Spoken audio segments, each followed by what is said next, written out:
So I got a very interesting question today, and this is where Strike is finally taking us, that whatever we can think or imagine we want to know about the markets, we should be able to find out.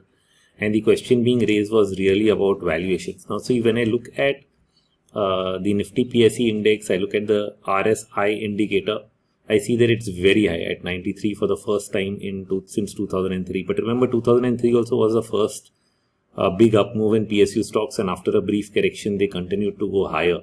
So then that is the question that it raises: have we really gone up a lot? Is this the end of the road?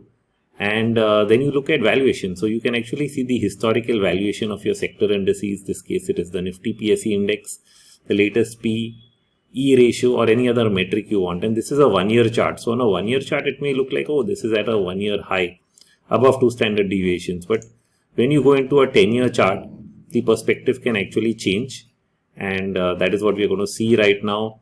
Where are we really in the long-term cycle of things?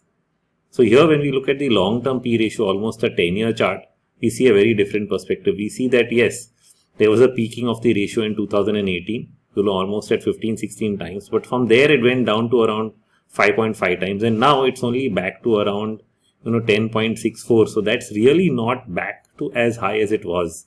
In fact, it went back. If it goes back to 15, that's a further 50% higher than here. But remember, nothing in the market happens in a straight line.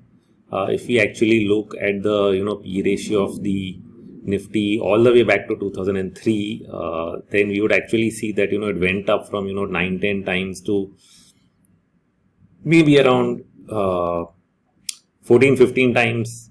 Then it went back to 9-10 times when it actually retraced in wave 2 in 2004.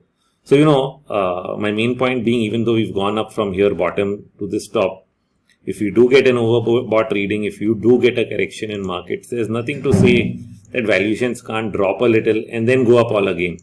There can always be a correction inside a bull market, and that is what but what is useful here when you look at this data is knowing that we have only had the first rally from extremely negative valuations, which is almost at a minus, in fact at less than -2 standard deviations down here, even up till June of 2022. And this is the first time we have just come back to the median and mean over here that you're seeing as these mid lines which are horizontal, and long way up to go before we really say it's overvalued. That doesn't mean that you cannot have a correction, and this is the historical perspective that you can actually get by looking at this data.